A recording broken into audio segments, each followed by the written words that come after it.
All right, welcome back, wanderers of the web, and really excited about this next miniature.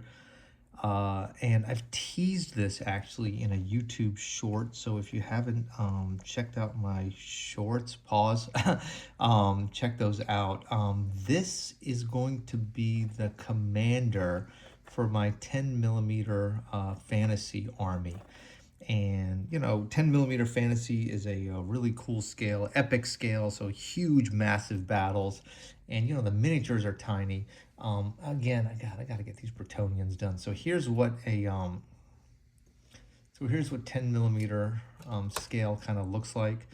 And you can see that these are pretty small. So what I want to do is have an undead army. And so I'm going to just put these away, and then I'm going to have these two huge skeletons. They're 25 millimeter scale, but that is massive compared to regular 10 millimeter scale. And then I am going to have this as the commander. This, of course, is a Tomb King commander general from the Warmaster line. All of these are metal miniatures. These are actually an interesting comp, and they're gonna carry him into battle. Please check out that YouTube short to kind of get a feel for the vibe of the army. I thought I did a really good job on it, if I may say so myself. But so these are two like undead skeleton giants that are gonna carry the commander into battle on this platform. And I think it's just a really cool look. He'll just tower over the rest of the miniatures. And I think it's going to be a really cool look. So let's get started on this, and we'll do Mr. Commander last. This should be a quick paint job.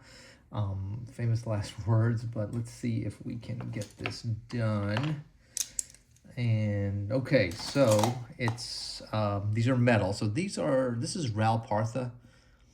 And this was part of an interesting set, So these two miniatures carried another commander figure, all 25 millimeter scale. So these two guys are going to carry, they're going to be giants. It's funny how scale works like that. Okay, so let's get some paint on these. And because these are skeletons, we'll use a skeleton or bone colored paint. And so what do we have? Maybe we'll start with the beige. These earth tones work really well. You can see I use them quite a bit. So we'll start with a little bit of the beige. This, of course, is camo beige from Vallejo's World War II line. And then we'll just gently, delicately start to apply that. You can see just in this initial application, our skeleton friends start to come to life. So it's easy. So there we go. Oh, a little too much there. It's okay. It's okay. That too shall pass. We're gonna put some more colors on this. And then we gotta kind of heavily apply the paint onto the platform. Don't forget the bottom. Don't forget to prime your miniatures on the bottom too, because you don't want bare metal or bare plastic to be showing from underneath. Okay, so far so good. And then the commander, the general, the end bringer, that's kind of the name I gave him. Please check out that YouTube short. I really like making those. I kind of try to make them cinematic, like a little adventure. So all right, so just perfect. Chaos Black Prime over metal with a little bit of a beige dry brush. So you can see the metal. See, it doesn't stick great to metal. Primer doesn't. And so, sometimes you'll have uncovered spots, like that little piece of metal that began to show. You don't want that. That could spread. And so what I usually do when that happens is I just kind of go heavy on the paint right there. And then, unlike a lot of the miniatures I did, unlike that 10 millimeter terrain that we made yesterday, we're gonna have to let these fully dry, because that was plaster. These are metal, and these are not just metal, but old metal. And so they don't hold primer and paint as readily. So if you let the layers dry in between successive coats and details, you know, it works a lot better. Just applying a little bit more paint, like in a second light colored dry brush.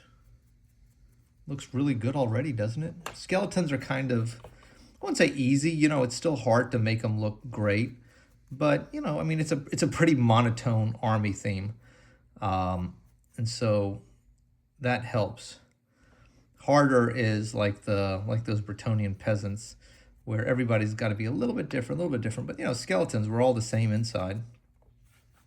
There's a lesson there somewhere. So put a little bit of this on the base also, since I haven't. Make sure I've got even coverage, even coating. All right, perfect.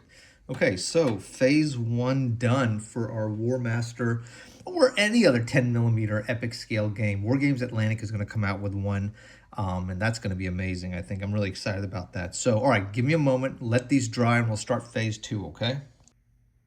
Okay, we're back, and these are basically dry. I mean, basically dry. They're dry-ish, and that's all we have the patience for. And so, all right, part 2. So we did beige, and we're gonna just go black to beige to, their skeletons, we're gonna go bone white. And instead of using a big brush, we're gonna use a smaller brush, because we're just trying to pick out the actual skeletons. We're gonna do the helmets and the axe and the shield or platform in different colors. So let's see if we can just gently, carefully pick out just the bones of the skeletons. And these are just so well made. You got to remember, these miniatures were made in the 80s. These were, I think the Warmaster stuff was made mid-90s. Somebody correct me on that. So yeah, look, see how the bone white, just gently picking out everything we need to find. You know, you can see the effect of the bone white. Look at my friend on this guy versus this guy. Oh yeah, easy. Skeletons are so much fun. You know, it's so funny. It's just like the Star Wars paradox. The Empire is much cooler than the Rebels, and so, you know, painting evil miniatures is so much more fun and so much more interesting than painting good guys. It's weird how that is, but all right, very cool. So far so good. And we'll get the feet also. We have to base these. I gotta base those Bretonnian peasants. Man, I'm just like, I don't know why I'm just putting that off. Maybe we'll base that while we base this. Okay, that's pretty fast, pretty simple. Look, they look really nice.